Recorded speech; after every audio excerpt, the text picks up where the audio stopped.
ओ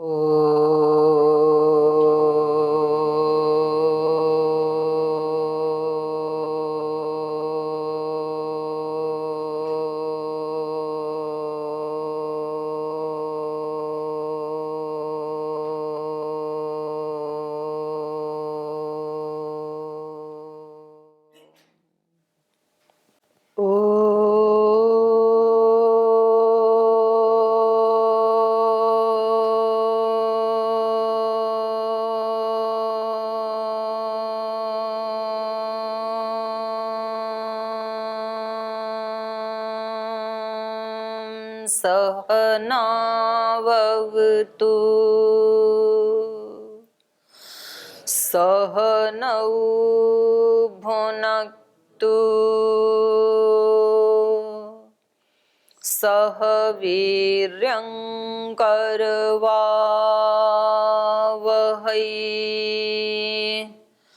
तेजस्विनावधीतमस्तु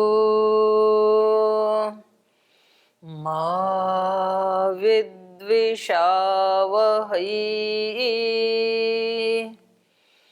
ॐ व्रतानां व्रतपते व्रतं चरिष्यामि तच्छकेयं तन्मे राध्यताम्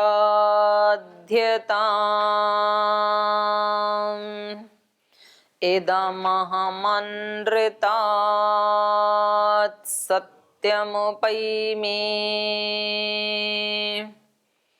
ॐ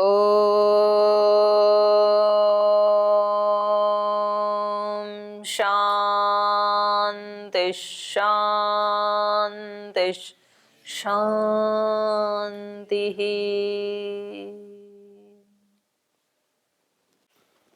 कल हमने 5 श्लोक पढ़े थे 45 नंबर सर्ग के, और इसमें श्री राम विश्वामित्र जी के पास जाकर के उनको बता रहे हैं कि जो कथा आपने रात्रि को हमें सुनाई उसको मैंने लक्ष्मण के साथ उसके ऊपर चिंतन मनन किया संपूर्ण कथा का, और उसका चिंतन मनन करते हुए रात्रि कब बीत गई ये मुझे पता ही नहीं चला। क्षण भूता इव नौ रात्रि ही, हमारे लिए रात्रि क्षण भूत जैसे हो गई। और सुबह आकर के ततः प्रभाते विमले विश्वामित्रम तपोधनम उवाच राघव वाक्यम कृत आह्निकम अरिंदमः। अंजलिबद्ध होकर के हाथ जोड़ करके उन्होंने तप ही धन है जिसका, ऐसे अपने गुरु विश्वामित्र के पास आकर के उनको ये वचन सुनाए कि आपने बहुत अच्छी कथा हमें सुनाई और उसके ऊपर हमने चिंतन मनन किया और उसमें रात्रि कब बीत गई वो पता ही नहीं चला। तो ये हम कल चर्चा कर रही थी कि रात को हमें सोते समय कैसे विचारों को लेके सोना चाहिए। सात्विक आध्यात्मिक विचारों को, शिव संकल्प से युक्त विचारों को। अथर्ववेद में एक मंत्र आता है, ये अशिवान तत्र तान अत्र आजहिम अश्मन्वतीरियते सम्रभध्वम मंत्र है ना। तो उसमें एक नीचे वाली पंक्ति में आया, ये अशिवा जो अशिव हैं तान अत्र आजहिम, उनको हम यहीं छोड़ दें। तो व्यक्ति को होता क्या है, जैसे कोई घटना मानो इससे थोड़ी देर पहले भी घटी, आप लोग सफाई कर रहे थे और तुरंत पता लगा कि आज तो संडे के दिन भी कक्षा होने वाली है, तो आप हमारे मन में ये आता है कि ये तो गलती हो गई, अभी तो इतनी जल्दी कैसे जाएंगे। तो एक घबराहट होती है। तो उसको क्या करना चाहिए, वो अशिव है, शिव नहीं है वो। तो ये अशिवान तत्र तान अत्र आजहिम, उनको यहीं छोड़ दो, उसको यहीं छोड़ दो। अब आगे क्या करना है, व्यक्ति से कोई त्रुटि होती है, कोई दोष होता है उससे, फिर वो उसके बारे में चिंतन करता है, ये तो मेरे से गलती हो गई, ये तो दोष हो गया मेरे से, अब इससे कैसे बाहर निकलूं। तो उसका चिंतन करते करते दोष एक क्षण में किया था और कई क्षण, कई घंटे, कई दिन, कई महीने, कई वर्ष बीत जाते हैं व्यक्ति को फिर, और फिर वो मल्टीप्लाई होकर बढ़ते चले जाते हैं हमारे अशिव। तो उनको तो तुरंत छोड़ देना चाहिए और तुरंत ही शिव संकल्प से युक्त होना चाहिए हमें। ये रात्रि के समय खास करके, क्योंकि वो एक बहुत लंबा पीरियड है जब हमें और कोई भी काम नहीं करना है। जो अंतिम विचार थे वो ही हमारे सबकॉन्शियस माइंड में बहुत स्ट्रांगली, उनको सबकॉन्शियस माइंड उनको धरातल पर उतारने के लिए, उनको साबित करने के लिए अपनी पूरी शक्ति लगा देता है। ऐसा होता है। तो इसलिए रात्रि को सोते समय, कोई ऐसी चर्चा करते समय, कोई भजन गाते समय, कोई किसी महापुरुष की जीवनी पढ़ते समय ऐसे सोना चाहिए। हमारे से होता ये है कि व्यक्ति वाणी से तो कुछ और बोलता है, लेकिन उसके अंतःकरण में कुछ और होता है और वो हमें पता नहीं चलता है। जैसे कोई व्यक्ति बाहर से जब कोई विद्वान आता है, कोई शास्त्र सुनाता है, उसके लिए प्रशंसा की जाती है, तो व्यक्ति को लगता है कि मैं भी थोड़ा प्रयास करूं, मैं भी कोशिश करूं, मैं भी याद करूं। लेकिन उसके सबकॉन्शियस माइंड के अंदर उसने क्या फिट कर रखा है कि बिना शास्त्र पढ़े भी तो महान बना जा सकता है। तो सबकॉन्शियस माइंड में यदि वो है तो फिर हमें याद कभी भी नहीं होंगे। तो हम खुद ही, हमने वहां क्या डाला हुआ है वो हमारे जीवन में होने वाला है। एक व्यक्ति बहुत धन कमाता है और दूसरा व्यक्ति भी चाहता है उसके पास भी ज्यादा धन हो, लेकिन उसने दूसरी तरफ, क्योंकि धन उसके पास है नहीं, और जब वो रात को सोता है तो उसको थोड़ी टेंशन होती है, देखो पड़ोसी के पास कितना धन है, उसकी कितनी तरक्की हो गई है, और हमने तो इतनी सेवा की तो भी हम वहीं के वहीं हैं, कोई प्रमोशन नहीं, कोई धन में बढ़ोतरी नहीं हुई। तो तभी वो एक विचार डाल देता है कि कोई बात नहीं, दाल रोटी मिल जाए उतना भी बहुत है, दाल रोटी खाओ, प्रभु के गुण गाओ, ज्यादा धन का भी क्या करना है, जितना भी ज्यादा जोड़ेंगे वो यहीं छोड़ के जाना है, किसी और के काम आना है। तो ये वाला जो विचार है ये उस व्यक्ति को धनवान नहीं बनने देगा। तो हम क्या डालते हैं उसको फिर हम रोक नहीं सकते हैं। तो ये बहुत बड़ी एक, जैसे कहते हैं ना, जीवन जीने की कला, आर्ट ऑफ लिविंग। इस संगठन की बात नहीं, ये हमारे ऋषि हमें सिखा रहे हैं कि हमें सोना कैसे चाहिए, जगना कैसे चाहिए, खाना कैसे चाहिए। व्यक्ति इन छोटी छोटी क्रियाओं को नहीं सीखता है और बड़ी बड़ी मोक्ष की, मुक्ति की बातों को खोजना चाहता है, और मोक्ष और मुक्ति इसमें छिपी हुई है। इन छोटी छोटी बातों में ही जीवन की बड़ी बड़ी उपलब्धियां छिपी हुई हैं। तो ये हमें सिखाते हैं। जैसे सुबह उठते ही व्यक्ति रात को टेंशन लेकर के सोया था, तो सुबह उठते ही कौन सा विचार याद आएगा? जो रात को अंतिम विचार था वो सुबह उठते ही आपका पहला विचार होने वाला है, पक्की बात है ये। रात को किसी के साथ झगड़ा करके सोए थे तो सुबह उठते ही सबसे पहले ध्यान कहाँ जाएगा? उस व्यक्ति के ऊपर जाएगा जिससे झगड़ा हुआ था। तो इसका मतलब पूरी रात उसके ऊपर सबकॉन्शियस माइंड ने खूब काम किया है, और आज नहीं तो कल वो जो आपने सोचा है अभी अभी वो जीवन में प्रैक्टिकल होने ही वाला है। तो ये हमें सिखाते हैं कि सुबह उठ करके क्या करना चाहिए। इसलिए इन्होंने ये कहा कि सुबह की कृतान्हिकम। श्री राम ने इतना चिंतन मनन किया तो उठते ही तुरंत भी तो आ सकते थे गुरु के पास बताने के लिए, तो तुरंत क्यों नहीं आए? तुरंत इसलिए नहीं आए कि पहले अपने जो कर्तव्य कर्म हैं सुबह के, संध्या करना, ब्रह्म यज्ञ, देव यज्ञ, व्यायाम, प्राणायाम, ध्यान, वो सब सुबह करने योग्य होते हैं, उनको करने के बाद यहाँ आए हैं। तो जागना कैसे चाहिए, किस संकल्प के साथ जागना चाहिए, ये हमारे ऋषियों ने बताया। प्रातः अग्निम प्रातः इंद्रम हवामहे। इस प्रातः काल की वेला में मैं किसको बुला रहा हूं? अग्निम, उस ज्ञान स्वरूप, प्रकाश स्वरूप, ज्योति स्वरूप तेजस्विता बल पराक्रम से युक्त ईश्वर को हवा महे, उसको बुला रहा हूं। जब आपने अपना कनेक्शन सुबह उठते ही उसके साथ जोड़ा है तो वो ही आएगा हमारे जीवन में। फिर प्रातः अग्निम प्रातः इंद्रम, इंद्र जो सब देवों का स्वामी है, इंद्रियों का जो स्वामी है।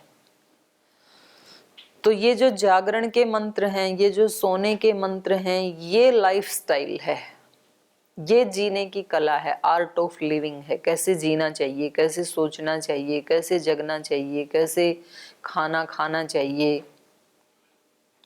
तो फिर हम बाहर के रोगों से भी बच जाते हैं और मन के रोगों से भी बच जाते हैं। और जो अपवर्ग प्राप्त करने के लिए आए थे वो सहज रूप से मिलता है। उसके लिए कोई बहुत टेंशन लेना और बहुत पुरुषार्थ करना और उसके बोझ के तले दबे रहना ऐसे नहीं होता है, सहज मिलता है। इसलिए मीरा ने एक शब्द कहा, सहज मिलो अविनाशी। जो अविनाशी तत्व था वो कैसे मिला? सहज। इसलिए व्यक्ति के जीवन में सहज अवस्था का होना बहुत जरूरी है। बाहर कुछ भी होगा, जरूरी थोड़ी है जैसा हम चाहते हैं वैसा ही होगा, लेकिन कुछ भी आगे पीछे हो जाए, कोशिश तो यही करनी है कि सब कुछ बाहर ठीक रहे। लेकिन कभी कभी ठीक नहीं होता है, मिसअंडरस्टैंडिंग हो जाती हैं, लेकिन उसमें अपनी सहजता को नहीं खोना है। तो ऐसे सहज जीवन में चलते हुए, सहज का मतलब है जन्म के साथ जो मिली है विरासत, जन्म के साथ हमें पवित्रता मिलती है, जन्म के साथ ही हमें शांति मिलती है, निर्वैर निर्द्वंद्व निर्द्वेष। तो उस समय नहीं होते हैं बच्चे में ये, उसको लेके चलना है। तो सारे कामों को करते हुए सहजता से युक्त होकर के जब करते हैं तो फिर वो अपवर्ग अपने आप ही मिलता है। वो अविनाशी तत्व जिसका कभी विनाश नहीं होता है। बाकी के जो तत्व हैं वो हम कितने भी प्राप्त करें लेकिन समय पा करके उनका नाश हो ही जाता है। इसलिए हमारे यहाँ प्रार्थना की, असतो मां सद्गमय। असत, असत मतलब अनित्य। ये शरीर मेरा कैसा है? असत। मेरे आंख नाक कान चक्षु ये जो गोलक हैं ये क्या हैं? असत। असत मतलब ये नहीं है कि है ही नहीं, हैं तो दिख रहे हैं ना प्रत्यक्ष, लेकिन ये कैसे हैं? अनित्य हैं ये। ईश्वर कैसा है? सत चित आनंद, सत्य स्वरूप है, वो अविनाशी है, ये विनाशी है। असत, इस असत से, असत माम मुझे सद्गमय, सत को प्राप्त करवा दो। सत क्या है? आत्मा, परमात्मा, अविनाशी। तो ये जो शरीर है ये साधन है। इस असत साधन के द्वारा, इस अनित्य साधन के द्वारा मैं नित्य को प्राप्त कर लूं, ये प्रार्थना की जा रही है। ऐसी शक्ति दो कि इसी में ना लगा रहूं, इसी शरीर को खाना खिलाना, इसी शरीर को नहलाना, इसी की साफ सफाई करना, या इससे संबंधित जो रिश्ते नाते संबंध हैं उनको दुरुस्त रखने के लिए ही पूरा का पूरा टाइम दे देना, तो फिर तो ये लॉस हो जाएगा। इसको ठीक तो रखना है क्योंकि ये साधन है मेरा, लेकिन इस असत साधन के द्वारा मैं सत को प्राप्त कर सकूं ऐसी शक्ति दे दो। इस असत के द्वारा सत को प्राप्त करवा दो, ये है उसका अर्थ। असतो मां सद्गमय, तमसो मां ज्योतिर्गमय। तमस आते ही रहते हैं मेरे जीवन में। तमस का मतलब है दोष, लेकिन उन दोषों से भी मैं कुछ सीखूं। ठोकरें अच्छी होती हैं क्योंकि वो आगे के लिए हमारी आंखें खोल देती हैं। जब किसी व्यक्ति को एक दिन किसी पत्थर की ठोकर लगी, फिर दूसरे दिन भूल गया, फिर दूसरे दिन भी लगी, फिर भी तीसरे दिन भूल गया, फिर तीसरे दिन भी लगी, लेकिन थोड़ा सा भी यदि उसके अंदर जागृति है तो चौथी बार ठोकर नहीं खाएगा। अच्छा तो वो है जो एक बार भी नहीं खाएगा, अपनी आंख खोल के चलेगा। फिर उससे थोड़ा नीचे वो है जो एक बार खाने के बाद दोबारा नहीं खाएगा। फिर और ज्यादा थोड़ा ढीला है तो 2 बार, भाई 2 बार मैंने ये अनुभव कर लिया, अब तीसरी बार नहीं करूंगा। 2 बार आग में हाथ जला लिया तो तीसरी बार आग में हाथ डालेंगे क्या? नहीं डालेंगे फिर। और बहुत ही ज्यादा कोई ना समझ है, प्रमादी है, तो 3 बार यदि हाथ जलवा लिया तो बोलते हैं ना कि दूध का जला छाछ को भी फूंक मार के पीता है। तो यही तो अनुभव है व्यक्ति का। जहां जहां से दुख मिला, आपने देखा अपने आसपास लोग जिन संबंधों में जीते हैं, जिस धन के लिए जीते हैं, जिस संसार के लिए जीते हैं, वो दुखी हैं, उनके जीवन में कोई खुशियां दिखाई नहीं दी, तो आप उनका देख करके भाग आए इधर, या आपके अपने जीवन में कोई छोटा मोटा घटित हुआ होगा। तो ये तो अच्छी स्थिति होती है, दूसरे का देख करके ठोकर खानी क्यों है? जब दूसरे खा रहे हैं तो हम क्यों खाएं? वहां पे हम पहले ही अपनी आंखें खोल के चलें। या फिर कभी हमारे जीवन में ऐसा हुआ, जैसे व्यक्ति को पता है कि जब जब मैंने झूठ बोली, जब जब मैंने क्रोध किया, जब जब मैंने प्रमाद किया, जब जब मैंने खाने के ऊपर संयम नहीं रखा, जब जब मैंने व्यायाम प्राणायाम करने में प्रमाद किया, तब तब मेरे को रोग हुए, या तो शारीरिक रोग हुए या तो मानसिक रोग हुए। प्रसन्नता से, दिव्यता से मैं दूर हो गया। तो ये क्या है? ये सब तमस हैं। इन तमस से हमें, तमसो मां ज्योतिर्गमय, इन अंधकारों से हमें प्रकाश को प्राप्त करवाओ। अंधकार ये दोष ही हैं। तो ये भी मेरे जीवन में आगे बढ़ाने वाले बने। अच्छे कर्म तो आगे बढ़ाते ही हैं, लेकिन कभी कभी जो हमारे से त्रुटि हो जाती है, दोष हो जाते हैं, वो भी हमें आगे बढ़ाने में निमित्त बन जाते हैं। और बनाना चाहिए, उनको भी साधन बनाना चाहिए। इसलिए यहाँ ऋषियों ने प्रार्थना की, तमसो मां ज्योतिर्गमय, तमस से मुझे प्रकाश को प्राप्त करवाओ। वो उसमें ऐड आती है ना टीवी में, पहले कपड़े उसमें कीचड़ में डालो और फिर डिटर्जेंट में डालो, तो बच्चा बोलता है दाग अच्छे हैं, क्योंकि उस दाग की धुलाई करने के लिए डिटर्जेंट बनाया तो कमाई होगी लोगों की, तो इसलिए दाग भी अच्छे ही हैं। तो इसलिए जो साधक होते हैं वो बोलते हैं कि जीवन में कहीं कोई अशुभ घटित हुआ, वो अशुभ भी शुभ के लिए ही है, इसलिए उसका भी धन्यवाद ही है। जीवन में कहीं कोई ठोकर लगी, कोई धोखा मिला, संसार का स्वरूप सामने आया, कुछ ऐसा घटित हुआ संबंधों में, वो घटित होना भी अच्छा ही है, क्योंकि उसने हमारी सदा सदा के लिए आंखें खोल दी। तमसो मां ज्योतिर्गमय। भगवान जी, ये तमस भी मेरे लिए एक सीख बन जाए, इनसे भी मैं उस ज्योति की तरफ बढ़ूं, जो निर्दोषता है, निर्द्वंद्वता है, निर्वैरता है, उस स्थिति को इसी से पाया जाता है। जिसने दुख का दर्शन नहीं किया वो कभी शाश्वत सुख को प्राप्त नहीं करेगा। हेयम दुखम अनागतम, पहले दुख देखा ऋषियों ने तो बोले भाई मिल गया सो मिल गया, अब आगे का दुख नहीं लेना है। इसलिए अनागत दुख हमारे लिए क्या है? हे, पहले वाला तो मिल ही गया, उसको तो हटा नहीं सकते, पर आगे नहीं लेना है। जो साधक है उसके लिए दुख तो दुख है ही, सुख भी क्या है उसके लिए? दुख ही है। दुखम एवं सर्वम विवेकिनः, जो विवेकी है उसके लिए सुख भी दुख ही है, क्योंकि वो परिणाम ताप संस्कार, इन 3 रूपों में वो दुख देने ही वाले हैं। परिणाम में दुख देंगे, बहुत ताप देंगे और उसके संस्कार बनेंगे। तो इसलिए वो संभल जाते हैं। तो इसलिए ये बहुत गहरे अर्थ है ऋषियों की प्रार्थना के। हम तो मोटा मोटा बोलते रहते हैं, असतो मां सद्गमय, तमसो मां ज्योतिर्गमय, अंधकार से मुझे प्रकाश की ओर ले चलो। तो व्यक्ति के दिमाग में पिक्चर क्या बनती है कि जैसे रात्रि का कहीं बहुत ज्यादा अंधकार होगा और वहां से वो हमें नहीं चाहिए, और हमें सूरज निकलते समय जो प्रकाश होता है ऐसे प्रकाश में रखें। ये अर्थ नहीं है उसका, क्योंकि यदि रात्रि नहीं होगी तो मनुष्य जिएगा नहीं नींद के बिना। रात्रि बहुत जरूरी है, उस रात्रि की वहां पर हटाने की प्रार्थना नहीं है। वहां पर प्रार्थना यही है कि जो दोष भी हैं हमारे, वो भी हमारे जीवन को उठाने वाले बने, वो भी एक शिक्षा देने वाले बने, हमारी आंखें खोलने वाले बने, क्योंकि आएंगे ही जीवन में।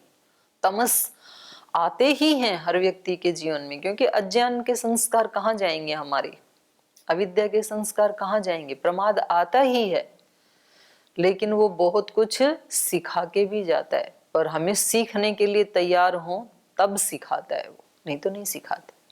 कोई भी परिस्थिति हमारे जीवन में आती है वो हमें कुछ ना कुछ सिखाने के लिए आती है, बस हमें सीखने के लिए तैयार रहना है। इसी बात को कल मैंने दूसरे शब्दों में कहा था, भोग अपवर्ग। तो जो भोग आएगा तो हमें कैसे रहना चाहिए, शांत रहना चाहिए। आज उसी को कहा जा रहा है तमसो माँ ज्योतिर्गमय। इस दोष अज्ञान रूपी जो अंधकार है वो हमें अपने जीवन में ढूंढना है, कहाँ कहाँ है, कहाँ कहाँ त्रुटि होती है। आप विगत अपने 1 दिन या 2 दिन पहले की कोई ऐसी घटना याद कर सकते हैं जब आपसे कोई त्रुटि हुई, आपसे कोई दोष हुआ, या आप थोड़ी देर के लिए दुखी हुए, या आपको आलस्य आया या प्रमाद आया, वो तमस है। उसको कैसे हटाना है, और उस समय कैसी स्थिति थी, और उस समय जो आपने रिएक्ट किया वो कैसा था, ठीक था कि गलत था, और यदि गलत था तो ठीक रिएक्ट क्या हो सकता था उस समय, उससे कुछ सीखा कि नहीं सीखा। हम तो झगड़ा होता है तो तुरंत, 2 व्यक्तियों का झगड़ा होता है तुरंत हम किसी बड़े के पास जाते हैं और दोनों अपनी अपनी बात को कैसे प्रस्तुत करते हैं, ये व्यक्ति बिल्कुल दोषी है और आप इसको ठीक कर दीजिए। इसलिए मैं प्राय रोज ही इस बात को याद दिलाती हूं कि ठीक दूसरे को नहीं करना। ठीक किसको करना है, खुद को करना है। ये सीखना ही पड़ेगा। जब तक दूसरों को ठीक करते रहेंगे जीवन में कभी भी खुशियां आने वाली नहीं हैं। इसलिए मेरे पास कोई संगठन में या यहाँ गुरुकुल में भी कोई 2 व्यक्ति आते हैं तो जो शिकायत करने आता है उससे मैं पूछती हूँ कि जो आपने दोष किया उसको कैसे ठीक किया जाता है, उस पर चिंतन करते हैं। आप वाले दोष को कैसे हटाया जाए उस पर चर्चा करो। वो दूसरे की शिकायत लेके आता है, दूसरा तो है ही नहीं सामने, उसको ठीक कैसे करूंगी मैं। सामने तो आप हैं जो शिकायत कर रहे हैं, आपको ठीक किया जा सकता है। अब आप बताओ आपको कैसे ठीक करें। तो वो कहते हैं नहीं मैं तो ठीक ही हूं, जिसकी मैं शिकायत कर रहा हूं उसको आप ठीक कर दीजिए। और वो दूसरा आएगा तब उसको भी मैं ऐसे ही बोलूंगी। और हमारे जीवन में कोई ऐसी घटनाएं होती हैं तब भी ऐसे ही सोचते हैं कि ठीक किसको करना है, खुद को। नहीं तो माने शत्रु को नष्ट नहीं करना, शत्रुता को नष्ट करना है। वैरी को नष्ट नहीं करना, वैर को नष्ट करना है। एक शत्रु को नष्ट कर दोगे मान लो तो ऐसे कई खड़े हो जाएंगे। एक वैरी को नष्ट करोगे कई वैरी और मिल जाएंगे। और यदि वैर ही नष्ट हो गया अंदर से तो फिर संसार में कोई वैरी रहेगा क्या। जब मेरे अंदर से वैर नष्ट हो गया तो संसार में कोई वैरी होगा फिर, तब नहीं होगा। अंदर से शत्रुता को नष्ट कर दिया यदि, तो फिर संसार में कोई शत्रु होगा क्या। हम काम कहाँ करते हैं, शत्रु को नष्ट करने के लिए पूरी जी जान जुटा देते हैं और शत्रुता को नष्ट नहीं करते हैं। इसलिए शत्रु आते ही रहते हैं। स्कूल में भी थे, कॉलेज में भी थे, घर में भी थे, संबंधों में भी थे, गुरुकुल में भी, संगठन में भी। 5 साल पहले भी थे, आज भी हैं, अगले 10 साल के बाद भी रहेंगे। अंदर भी हैं, बाहर भी हैं। इसलिए ठीक दूसरे को नहीं करना, और जो दूसरे को ठीक करने में लगा रहेगा वो धोखे में रहेगा। उसका सारा टाइम बीत जाएगा और उसके हाथ में कुछ भी नहीं आएगा। इसलिए ठीक किसको करना है, जिसको कर सकते हैं और कर सकते हैं अपने आप को, वहां काम करना है। व्यक्ति कहता है कि ये व्यक्ति ठीक नहीं है, ये स्थान ठीक नहीं है, ये घर ठीक नहीं है, इसमें वास्तु दोष है, इसलिए घर को तोड़ दो तो आप सुखी हो जाएंगे।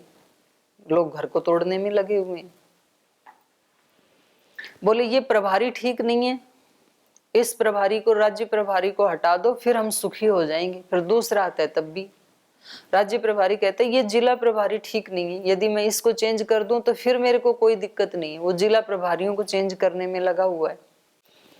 घर में महिलाएं कहती है सास ससुर ठीक नहीं है, इनको बदल दो तो मैं सुखी हो जाऊं। उनको बदला तो नहीं जा सकता, उनको छोड़ के दूसरे शहर में चले जाते हैं या अलग हो जाते हैं उसी स्थान पे कि अब हम सुखी हो जाएंगे। लेकिन देखा नहीं मैंने तो किसी व्यक्ति को सुखी। सास ससुर से अलग होकर के फिर कोई दूसरे प्रकार के दुख हैं किसी न किसी से, तो फिर क्योंकि अंदर जब तक वो दोष है तो वो किसी न किसी को निमित्त बना ही लेगा। बोल जी मेरे कक्ष में रहने वाला है, इसको चेंज कर दो आप, फिर मेरे जीवन में खुशियां ही खुशियां हैं। और पता लगा एक को चेंज किया था, दूसरा आया, उसके साथ भी वही झगड़े। फिर बोले इसको गुरुकुल से ही निकाल दो या मैं छोड़ के चला जाता हूं तो मैं सुखी हो जाऊंगा। जो छोड़ के यहाँ से गए उनके जीवन को भी मैंने तो दुखों से रहित नहीं देखा, वो भी दुखी हैं और ज्यादा दुखी हैं। तो उसके जड़ को देखना पड़ेगा, ठीक किसको करना है, फॉल्ट कहाँ है। बल्ब यदि नहीं जल रहा है तो बल्ब को तोड़ने की आवश्यकता नहीं है, इसको चेंज करने की आवश्यकता नहीं है। कहाँ से लाइन में कोई फॉल्ट है, डिस्कनेक्ट हुआ है, उसको ठीक करने की जरूरत। बल्ब तो ठीक ही है, हाँ यदि फ्यूज हो गया तब दूसरा लगाने की आवश्यकता है। शरीर यदि नष्ट हो गया तो दूसरा शरीर लेने की आवश्यकता है। लेकिन शरीर यदि ठीक है तो फिर दूसरी चीजों को, अंदर के दोषों को ठीक करने की आवश्यकता है। इसलिए कहा तमसो माँ ज्योतिर्गमय मृत्योर्मा अमृतम गमय। मृत्यु का क्या है, मृत्यु से हम कैसे अमृत को प्राप्त करें। तो एक अर्थ हो गया मरण धर्म, ये शरीर, इसको साधन बना करके अविनाशी को प्राप्त करें। और दूसरा मृत्यु क्या है, यस्य छाया अमृतम यस्य मृत्यु। जब जब हम उस भागवत सत्ता से दूर होते हैं वो अपने आप में क्या है, मृत्यु, मौत है वो। तो उस समय जब हम दिव्यता से दूर हुए और फिर हम कुछ समय के बाद भगवान के साथ युक्त हुए तो हमें महसूस होता है ना कि उस समय क्या स्थिति थी मेरी और आज क्या स्थिति है। जैसे सूरज की गर्मी से जलते हुए तन को मिल जाए तरोवर की छाया, जैसे किसी प्यासे को तकदीर ने जी भर के गंगा जल पिलाया हो तो अनुभूति पता चलता है ना, प्यास में कैसी थी और गंगा जल मिल गया तो कैसी। गर्मी में तप रहे तो क्या स्थिति थी और किसी वृक्ष की छाया में, तरोवर की छाया में बैठ गए तो क्या स्थिति है। कैसे मन में ऐसे दिख रहा था अंधेरा ही अंधेरा, अपने आप को अकिंचन असहाय ऐसा मान रहे थे और किसी समर्थ गुरु की शरण में आ गए, उसने अपना लिया तो कैसा फील होता है। तो दोनों स्थिति पता चलता है ना व्यक्ति को। भूखे थे तब कैसा था और मन पसंद का खाना मिल गया तब कैसी स्थिति है। तो दोनों में अंतर मालूम पड़ता है कि नहीं पड़ता, पड़ता है। नींद आ रही थी बहुत जोर से, सोने नहीं दे रहे थे और फिर अच्छी सी नींद आ गई, तो दोनों में पता चलता है ना अंतर। तो ये ही मृत्यु है। उस मृत्यु से हम उस स्थिति के ऊपर चिंतन करें कि कल तक जब मेरा चित्त, मेरा अंतःकरण शिकायतों से भरा हुआ था, दूसरों को देख करके ईर्ष्या द्वेष घृणा से भरा हुआ था, तब मेरी क्या स्थिति थी। और आज मैंने अपने उन सारे दोषों को दूर कर दिया, भगवान की शरणागति को मैंने प्राप्त कर लिया, उसकी कृपा को मैंने पाया, तो आज मेरे चित्त की क्या स्थिति है। तो वो भी मेरे लिए क्या बन गया, मृत्यु भी क्या बन गई, अमृत को प्राप्त करवाने का साधन। क्योंकि उस दुख से दुखी होकर के तो मैंने छाया को ढूंढा, गर्मी से तप रहा था इसीलिए तो मैंने तरोवर को ढूंढा, पानी के लिए प्यास जो मुझे लगी थी उसी से तो मैंने गंगा जल को ढूंढा। तो वो क्या बन गया, मुझे गंगा जल पिलाने का साधन बन गया वो मेरे लिए। वो धूप मेरे लिए इस तरोवर को प्राप्त करवाने का साधन बन गया। इसलिए कहा मृत्योर्मा अमृतम गमय। जो ये मृत्यु के समान भगवान से जब जब दूर जाता हूं तो ये स्थिति, ये जो बेचैनी है, ये मेरे लिए क्या बन जाए, भगवत शरणागति को प्राप्त करवाने का साधन बन जाए। ऐसा अर्थ है उसका।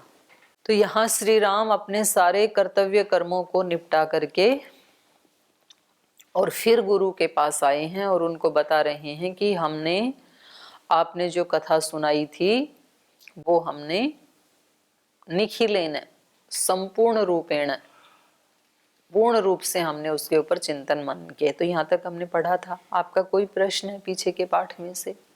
आपको भी चिंतन मनन करना है,